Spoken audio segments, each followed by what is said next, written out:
Méditation du 30 août, le bon sens. Je suis la sagesse. Le bon sens m'accompagne. Je sais agir avec réflexion. Proverbe 8, le verset 12, dans la version Bible en français courant. Plusieurs années auparavant, Ellen White avait déclaré que jusqu'à leurs 8 ans, les enfants ne devaient être instruits que par leurs parents. Cela avait été une cause de division dans l'Église et ils avaient décidé de consulter Madame White elle-même.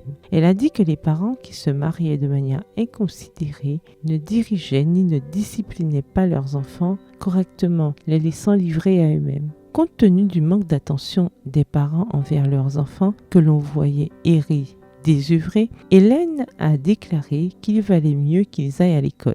Quand elle a déclaré qu'ils ne devaient pas être scolarisés avant l'âge de 8 ans ou 10 ans, il n'y avait pas encore d'école les respectant le sabbat et les jeunes enfants étaient en grand danger de subir l'influence de leurs camarades non-croyants. Extrait tiré du livre Los vieron y creyeron, ceux qui ont vu et qui ont cru, aux pages 91 à 93, livre écrit par Herbert E. Douglas. Je me suis inquiétée quand j'ai entendu « Sœur White a dit telle et telle chose, et donc nous allons procéder comme elle le dit ». Dieu veut que nous ayons du bon sens et que nous raisonnions avec bon sens.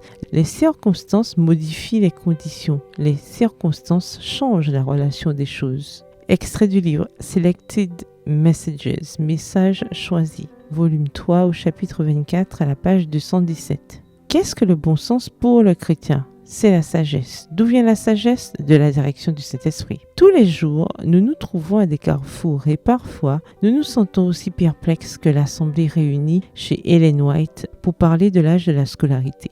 Souvent, nous ne savons pas quoi choisir entre ce qui a été dit et ce que nous comprenons.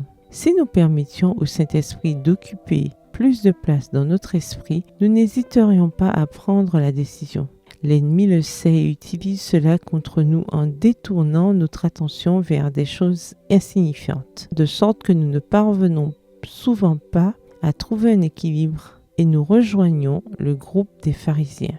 Dans la prière, utilisons notre bon sens car si les temps et les circonstances changent, les principes de Dieu sont immuables. Dans une société où les idées politiques et religieuses sont très débattues, chaque enfant de Dieu doit faire preuve de bon sens. La bonne nouvelle, c'est que Dieu ne refuse pas son Saint-Esprit à ses enfants qui le cherchent avec ferveur. Ils agiront avec sagesse, connaissance et perspicacité. PS, heureuse de faire preuve de bon sens. Bonne journée, que l'Éternel vous bénisse.